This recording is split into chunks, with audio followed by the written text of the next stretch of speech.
திரு கவியரசு, இணைப்பில் இருந்தமைக்கு மிக்க நன்றி.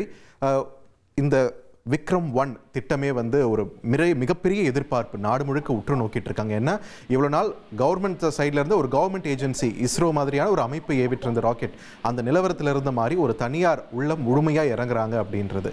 ஸோ இந்த விக்ரம்-1ல நம்மளோட எக்ஸ்பெக்டேஷன்ஸ் என்னென்ன, இந்த பேலோட் நமக்கு என்னென்ன செய்திகளை கொண்டு வர இருக்கிறது? வணக்கம் திரு பார்த்திபன்.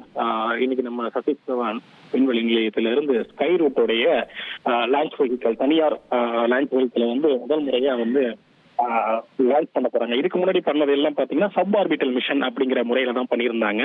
இதுதான் முழுக்க ஒரு ஆர்பிட்டல் மிஷனா பிரைவேட்ல இருந்து முதல் தடவை பண்ண போற ஒரு நிகழ்வு இன்னைக்கு நடந்துகிட்டு இருக்கு.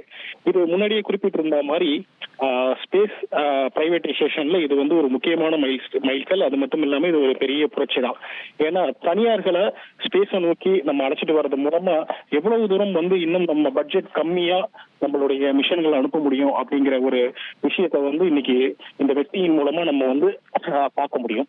இதுல நம்ம குறிப்பிட்டு பார்க்க வேணும்னா பார்த்திபன், இதுல அனுப்புற பேலோட் நீங்க முன்னே சொல்லியிருந்த மாதிரி நம்ம விண்வெளி ஆர்வலர்களும் நம்மளுடைய பாரத பிரதமரும் ஒரு லெட்டர் அனுப்பியிருக்காங்க. அதெல்லாம் சுமந்துகிட்டு தான் இந்த 350 கிலோ பேலோட் எடை கொண்ட இந்த சேட்டலைட் போக போகுது. இதுல மொத்தம் பாத்தீங்கன்னா 5 சேட்டலைட் முக்கியமா டெக்னிக்கல் டெமான்ஸ்ட்ரேஷனுக்காக பயன்படுத்துறாங்க திரு பார்த்திபன். அதுல மிக முக்கியமானது பாத்தீங்கன்னா ஸ்கோப் சேட்டலைட், அதாவது இவங்களுடைய ஸ்கை ரூட்டோடைய ஓன் சேட்டலைட்டே இதுல அனுப்புறாங்க.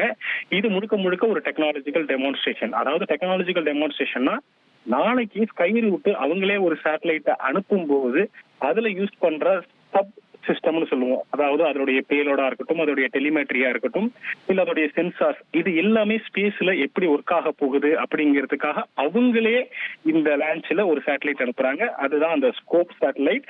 இது அவர்களுடைய மிஷனுக்கு மட்டும் இல்ல, ஃபியூச்சர்ல வேற யாருக்காவது அவங்க சேட்டலைட் செஞ்சு கொடுக்கணும் அப்படின்னு ஒரு விஷயம் வரும்போது அவங்களுக்கு இந்த டெக்னாலஜிக்கல் டெமான்ஸ்ட்ரேஷன் மூலமா ஒரு முக்கியமான ஒரு பங்கு வகிக்கும் பார்த்திபன். இதை தொடர்ந்து கிரஹா ஸ்பேஸ் அப்படின்னு ஒரு சேட்டலைட்டை இதோட அனுப்புறாங்க. அது நம்மளுடைய பூமியை ஸ்பேஷியல் ரெசல்யூஷனை மெஷர் பண்ணக்கூடிய ஒரு முக்கியமான ஒரு சேட்டலைட். இதுல இந்த பர்டிகுலர் டெக்னாலஜி, இந்த கிரஹா ஸ்பேஸ் யூஸ் பண்ற டெக்னாலஜி ஒரு ஏஐ தொழில்நுட்பத்தை கொண்டது. அது மட்டும் இல்லாம இதை பேட்டன்ட்டும் பண்ணியிருக்காங்க. இதன் மூலமா ஹை ரெசல்யூஷன் இமேஜஸையும் போட்டோஸையும் எவ்வளவு கம்மியான டெலிமெட்ரி இன்ஃபர்மேஷன்ல, அதாவது கம்மியான டேட்டாவில பூமிக்கு அனுப்ப முடியும் அப்படிங்கிற ஒரு விஷயத்தை கிரஹா ஸ்பேஸ் ப்ரூவ் பண்ண போறாங்க. இது அடுத்த முக்கியமான ஒரு நிகழ்வா பார்க்கிறோம். அடுத்தது காஸ்மோஸ் ஆஃப் ஸ்பேஸ் அப்படின்னு சொல்ற ஒரு ஹைதராபாத்தை சேர்ந்த ஒரு ஸ்டார்ட் அப் நிறுவனம் இது பண்ணியிருக்கிற ஒரு ரோபோட்டிக் ஆமை இதுல லான்ச் பண்ண போறாங்க. இது ரொம்ப ஒரு முக்கியமான ஒரு குரூஷியல் டெக்னாலஜி.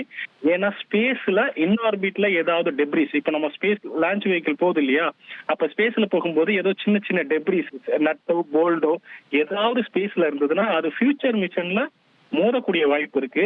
அதை எப்படி ரெக்கவர் பண்ணலாம் அப்படிங்கிற ஒரு தொழில்நுட்பத்தை தான் அந்த ஹைதராபாத் ஸ்டார்ட் அப் நிறுவனமான காஸ்மோஸ் ஆஃப் ஸ்பேஸ் இது பண்றாங்க.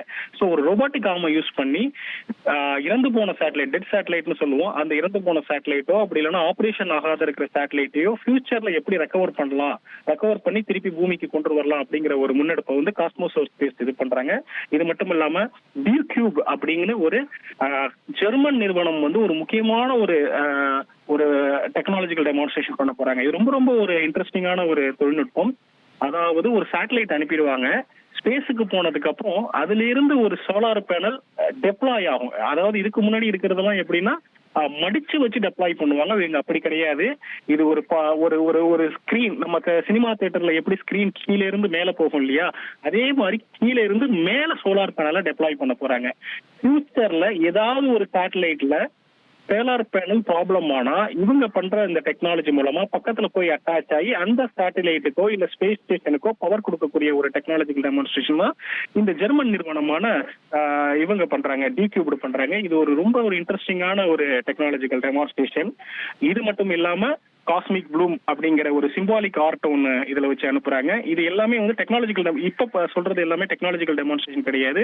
ஒரு சிம்பாலிக்கான ஒரு பேலோடு வச்சிருக்காங்க. காஸ்மிக் ப்ளூம் அப்படிங்கிற ஒரு ஃப்ளோரல் ஷேப்டு ஒரு டைமண்ட் ஆர்டிஃபிஷியலா கிரியேட் பண்ண டைமண்டா உள்ள வச்சு அனுப்புறாங்க. அது மட்டும் இல்லாமல் 18 கேரட் கோல்டுல மினியேச்சர் வெர்ஷன்ல செய்யப்பட்ட விக்ரம் சாராபாய், ஏபிஜே அப்துல் கலாம், ப்ரொஃபசர் சதீஷ் தவான் இவங்களுடைய உருவத்துல செதுக்கப்பட்ட சின்ன ஒரு கோல்டை வந்து இதுல வச்சு அனுப்புறாங்க திரு பார்த்திபன். கபீர் சார், இப்போ இது பிற்காலத்தில் ஒரு மிகப்பெரிய பேலோடு அனுப்புறதுக்கு முன்னாடி ஒரு டெஸ்ட் ஃபிளைட் மாதிரி தான் இது ட்ரீட் பண்ணப்படுது இல்லையா?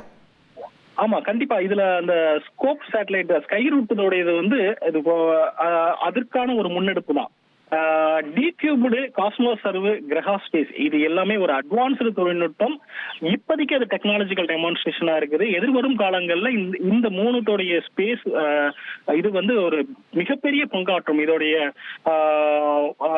எக்கனாமியா இருக்கலாம், இந்த கம்பெனியோட ஷேரா இருக்கலாம். எதிர்வரும் காலங்கள்ல ஒரு பெரிய ஒரு எக்கனாமிக் இந்தியாவோட எக்கனாமிக்ல ஒரு பெரிய ரோல் கிரியேட் பண்ணும் திரு பார்த்திபன். ரைட். கவியரசு, இன்னும் சற்று நேரத்தில் இந்த விண்ணில் சீரிப்பாய காத்திருக்கிறது. சரியாக 12:05 விண்ணில் சீரிப்பாய இருக்கிறதுன்ற ஒரு தகவலும் வெளியாகி இருக்கு. இந்த தாமதத்தை பற்றி நம்ம ஏற்கனவே டாக்டர் இளங்கோவன் அவர்கிட்டையும் நம்ம பேசணும். உங்ககிட்டையும் கேட்குறேன், இந்த மாதிரியான டிலே வந்து ரொம்ப சாதாரணமானது அப்படின்னாலுமே இதை ரெக்டிஃபை பண்ணுற அந்த இடைப்பட்ட காலம் இருக்கு இல்லையா, அது எந்த மாதிரியான ஒரு காலமாக இருக்கும் சம்மந்தப்பட்ட நிறுவனத்துக்கு? ஆமா, இது வந்து ஒரு அல்டிமேட்லி ஒரு பெரிய ப்ரெஷர் தான் திரு பார்த்திபன். இது வந்து இவங்களுடைய மிஷன் மட்டும் கிடையாது, எல்லா சேட்டலைட் லான்ச்சிங் வெஹிக்கிள்லயும் இந்த ப்ராப்ளம் வர்றது தான். இந்த ஏஎஸ்எல் சொல்லுவோம், ஆட்டோமேட்டிக் லான்ச் சீக்வன்ஸ்.